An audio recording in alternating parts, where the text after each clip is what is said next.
This weekend, we have three Power Pack webinars. The first one is Beyond ESOPs, where we will talk about how you can create wealth for your retirement through your ESOPs. The second is a vernacular webinar in Tamil, where we will talk about how you can invest for your child's higher education.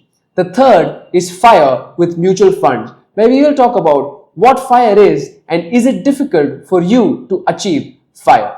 If you are interested in any of the three, click on the description below to register.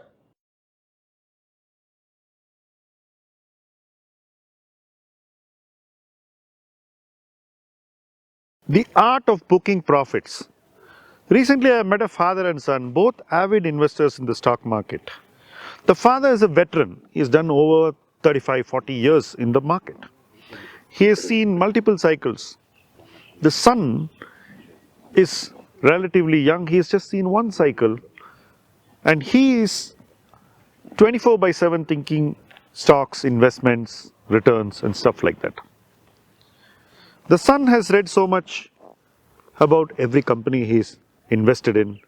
He has a great grasp of both fundamental and technical. He's trying to receive every little information about his investee companies. And he's on the ball, literally. The father is relaxed. He's enjoying his life. He reads the papers every day, cover to cover. Watches TV when he feels like, has a set of friends to whom he talks. And he's bindas, so to speak. The son is anxious to book profits.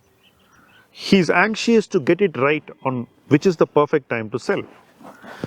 In sharp contrast, the father is not even bothered. He's in a frame of mind to just allow stocks to run so long that they become crazily valued. There is a sense of euphoria and too much froth gets built into the stock, and he thinks that when he senses that, he would just go and sell in one go. He has no anxiety. He's just watching proceedings like an observer or somebody who's not actually so heavily invested in the stock. The mind states are very different, though both are trying to do the same thing, selling. Now, you can take out the father and son and replace them with a individual investor and an institutional fund manager too. The only difference is the fund manager keeps buying even when the prices go up. Whereas the individual investor may not be doing that. He would be holding his position tight and just waiting for the right moment to sell. Everybody has their own construct on how to sell. And let's ask Subra what is his idea and what are his thoughts on the art of selling. When you buy a share, you may buy just 1% of your portfolio. Then you may slowly build to 2, 5 and maybe 10% of your portfolio. You may have a rule saying when it exceeds 15%, it sets an alarm bell. So I will now be alert, but the minute it crosses 20%, I will sell. Now obviously what is happening is you bought less, then you bought more, then you didn't buy more, but the price went up, and as a percentage of your portfolio, the value of that share went up. You are sure it is going to go up, you still have to sell, not only because it is profitable, but because it is getting oversized for your portfolio. That is one reason to sell. The other reason to sell is when you get a better idea. You have shares A, but you think share B will do better than share A, and therefore you sell share A to buy share B. But however, if you bought a good company, you're convinced about the management, there is decent dividend yield, or the decent dividend yield is getting built up because of the dividends going up, and the share price also may be going up, but you're getting dividend yield, you can still hold it for 35, 40 years, 50 years. You could hold it forever, like what Buffett says.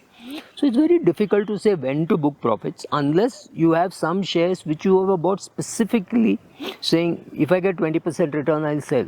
For example, it happened to me in March 2020. I bought a lot of shares. I knew some I did not want to hold forever. So if I bought it at 100 and 100, I would have been happy to sell it at 120. I knew it would go up, but it was beyond my appetite. That was another reason to sell.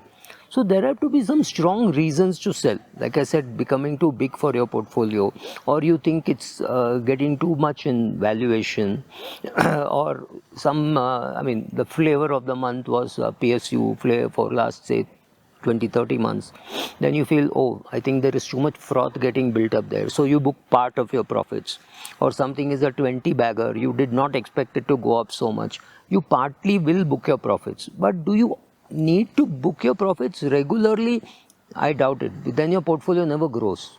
If you keep booking your profit in every share that you buy, then your portfolio never grows. So there are shares which I bought in 78, bought in 88, bought in 92, I'm still holding. But there are shares which may have bought in 2022, which have done well, and I sell it off in 2024, right? So these things happen. There can't be any rule which says when you should book profits. For a fund manager, on the other hand, it is different. If he does not book profits, he cannot declare dividend. Dividends have to come only out of profits. So he has to keep booking profits. Again, he will also have that he can't hold more than 10%. So he may have bought it at 6%. Because of the rise in value, it has gone to 10. Then he will have to sell. So he has different type of constraints. We have different type of constraints.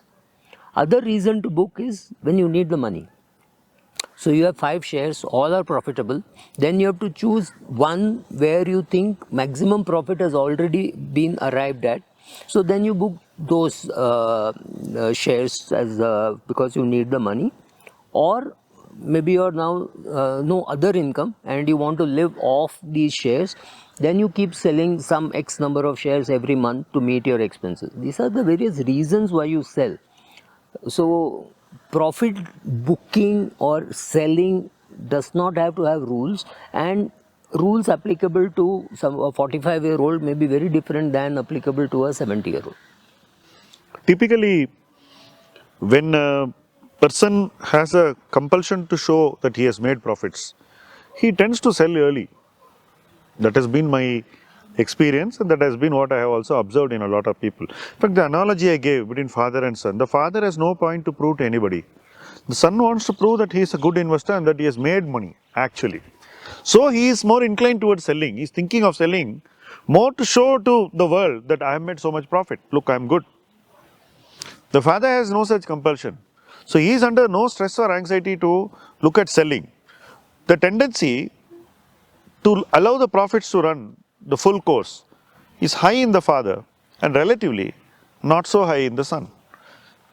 So effectively, this compulsion to sell can most of the time interrupt your journeys. Yeah, but look at it this way, ultimately it's mark to market. So I have put 1 crore, that has become 2 crores. I don't have to sell for 2 crores to prove that it is 2 crores. But then there is no closure. No, people don't accept that. People don't accept that. If you are going to tell your father, I have made money, and you show him a portfolio saying that I put 1 crore, it's now worth 3 crores, he is going to say, but you have not booked any profit. How can you claim that you made that money? It's not real until you have sold. Actually, doing transactions is inefficient because of the brokerage and other transaction costs and capital gains. So letting the profit run from 1 crore to 3 crore, 3 to 5 is better than interrupting it at 3, taking some money out, then putting it back. Again, you're going to look for what to buy. If you have, like I said, if you have a better idea, book your profits. If you don't have a better idea, there is no point in booking profits just to book profits. Makes no sense. What I have also seen, Subram, there have been stocks which I have bought with another person. We have bought the stock in 2003-4. In 2007-8, the stock went 8-9x. I sold. The other person didn't sell.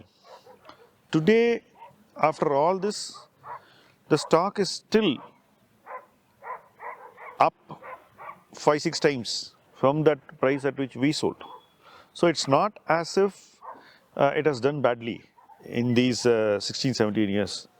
But the patience which the investor has shown during this phase is enormous, and he has not actually got a better reward for that.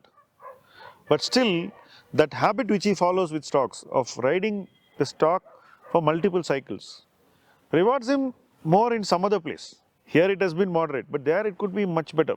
And he feels that as long as it is compounding, why should I disrupt compounding?